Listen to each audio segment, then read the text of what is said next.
O princípio de individuação. Porque são duas as potências cognoscitivas no homem, ou seja, os sentidos e o intelecto. É evidente supor uma diversidade por parte de seus objetos. Deve-se saber, porém, que os sentidos, no conhecimento humano, são o começo e o fundamento. E é por se encontrar mais próximo do objeto sensível, sobre o qual se estabelece toda a ação das potências dos sentidos, conforme diz o filósofo no Sobre a Interpretação.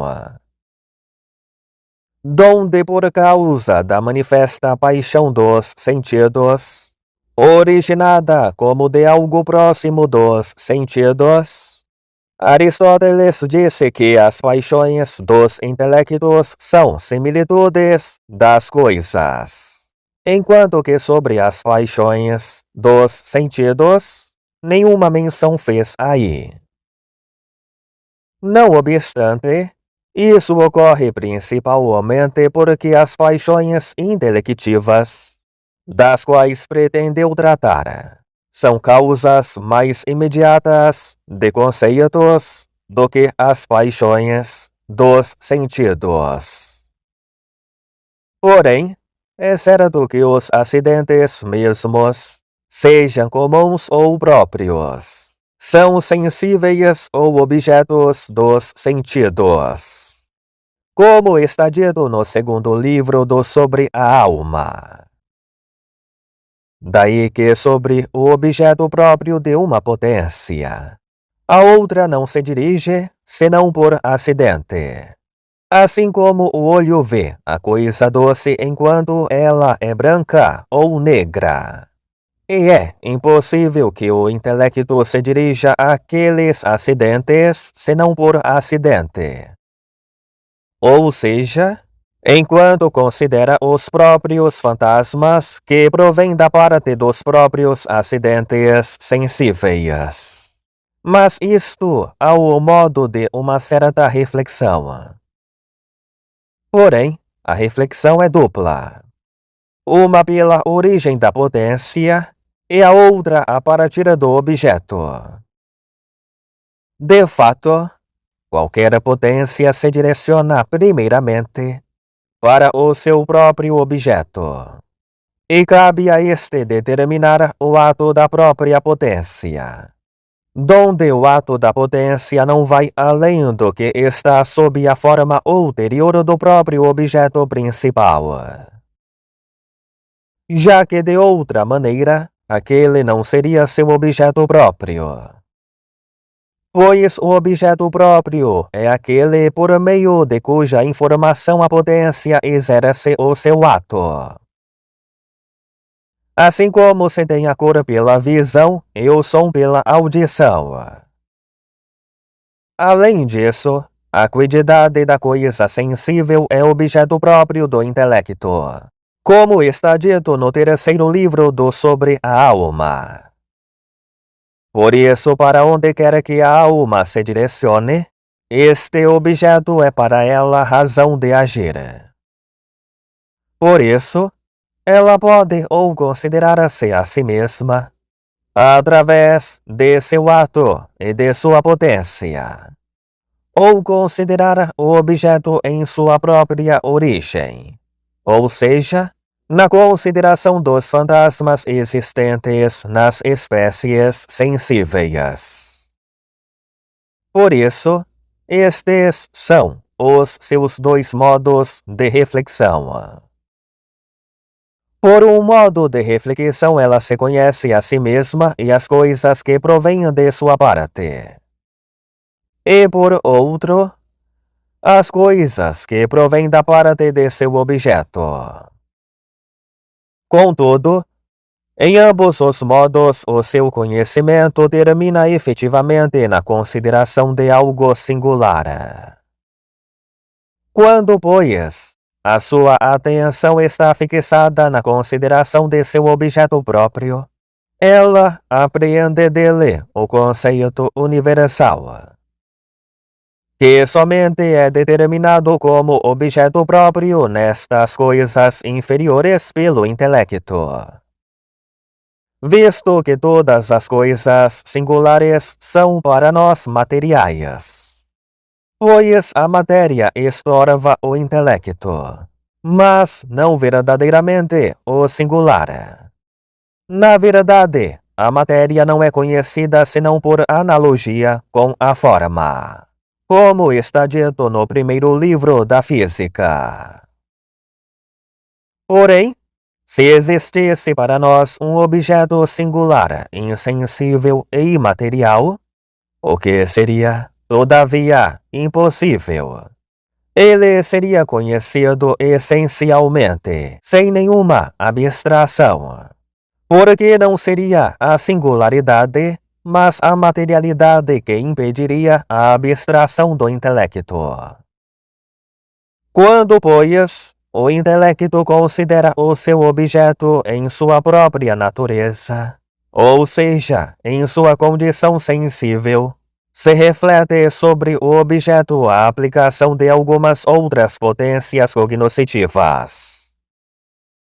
Quando, pois, o intelecto se considera a si mesmo, sua consideração não se dirige para si mesmo como objeto, mediante alguma outra potência, porque a potencialidade cognoscitiva da alma é a sua própria natureza, por cujo motivo ela mesma não pode ser o objeto acabado do próprio intelecto, exceto se conduzida ao ato pela espécie do objeto principal, como ensina o filósofo no terceiro livro do Sobre a Alma.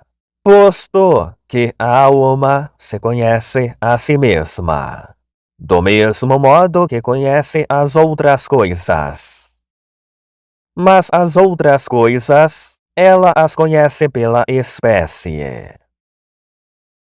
Portanto, não é a materialidade que a faz ser considerada como objeto de outra potência, além da sensível, mas sim certo modo de singularidade.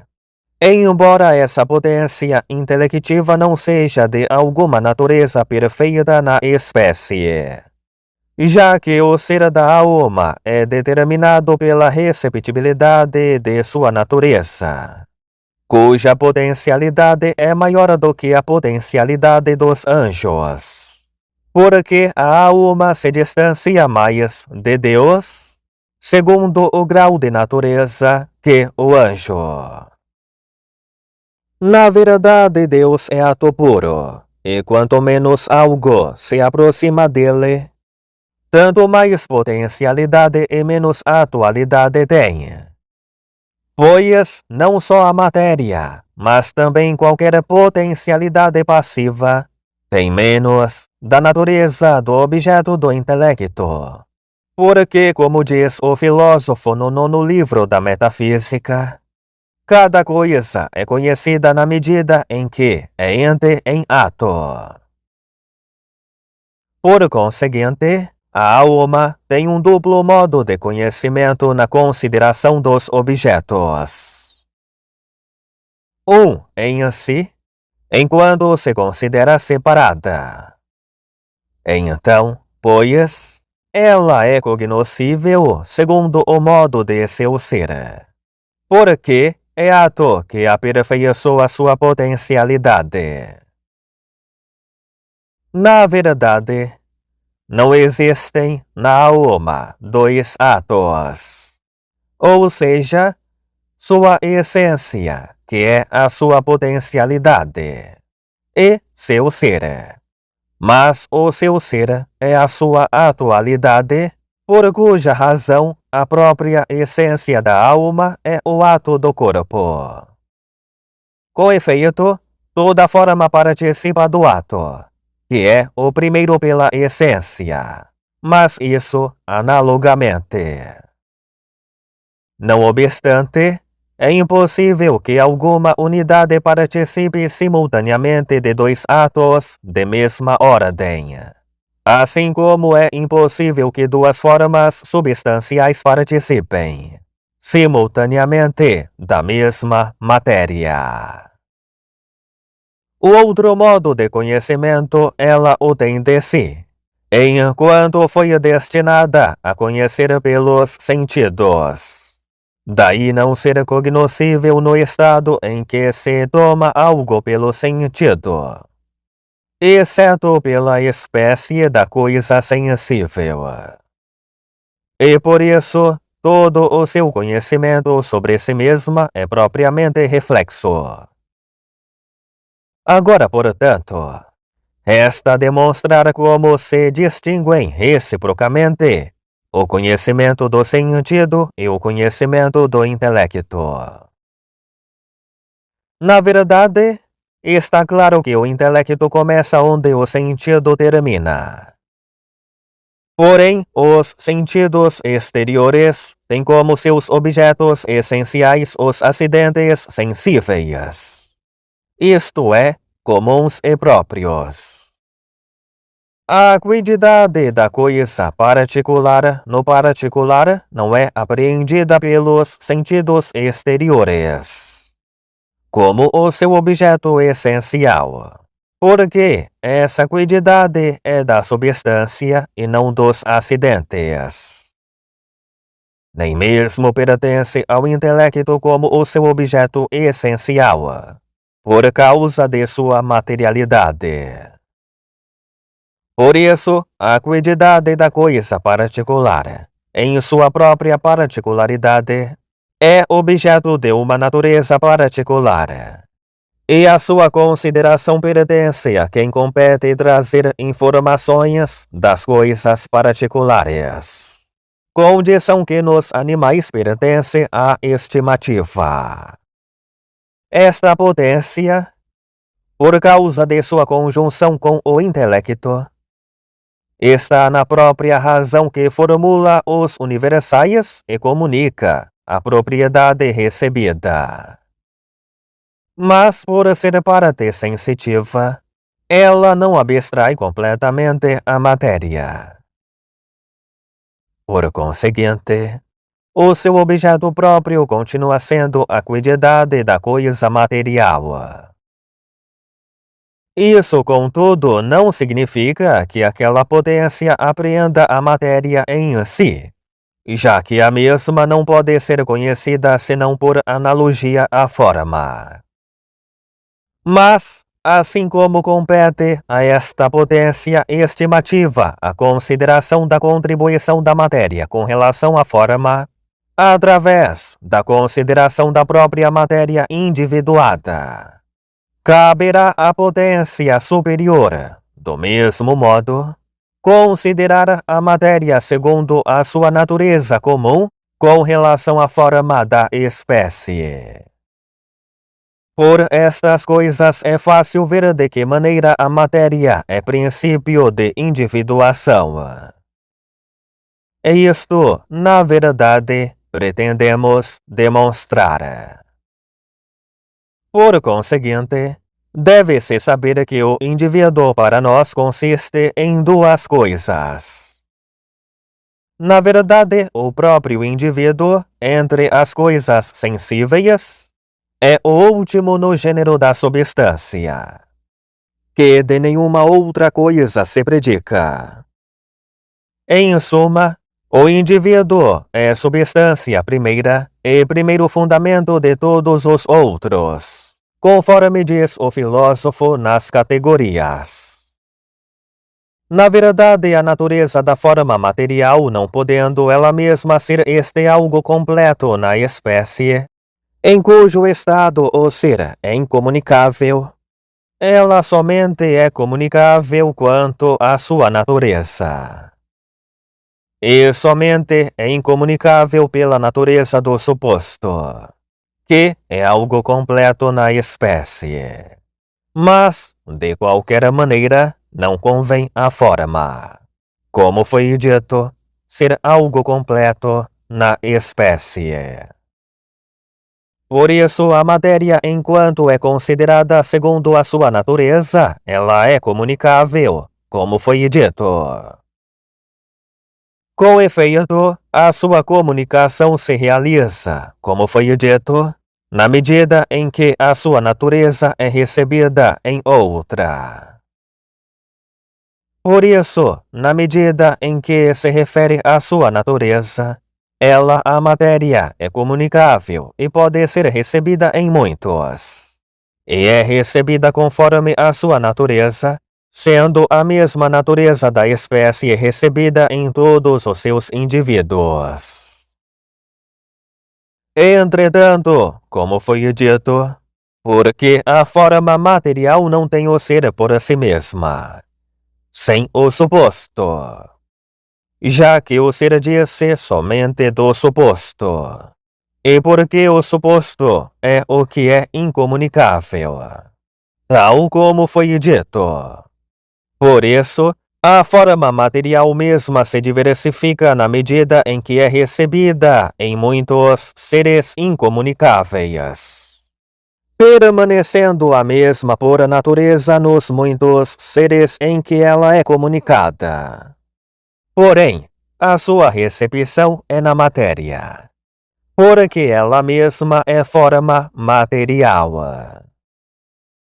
Pelo que se evidencia que a forma material não perde em sua natureza a unidade durante sua comunicação e se torna incomunicável mediante a sua recepção na matéria. Na verdade, a partir do momento em que a forma é recebida na matéria, torna-se um indivíduo, que é incomunicável e o primeiro fundamento no gênero da substância. Agora, como sujeito completo capaz de ser em si sujeito de outros predicados. Contudo, na geração, o incompleto sempre antecede o completo, ainda que na via da perfeição seja totalmente ao contrário. Aquilo, portanto, que na via da geração é o primeiro e incompleto sujeito de todas as formas materiais, ou seja, a matéria, que não é predicado de nenhum outro gênero, será necessariamente o primeiro princípio de incomunicabilidade do ser, na medida em que é o princípio de incomunicabilidade do próprio indivíduo.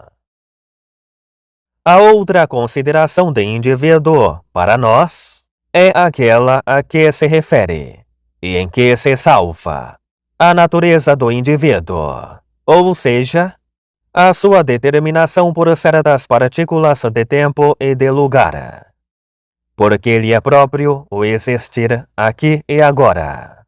E esta determinação se lhe ocorre pela natureza da quantidade determinada. E por isso, a matéria sob a quantidade determinada é princípio de individuação. Contudo, somente a matéria é primeiro princípio de individuação, em razão do qual se lhe considera, salvo a ideia que ela é o primeiro no gênero da substância. Porque seria impossível conceber sem corpo e sem quantidade.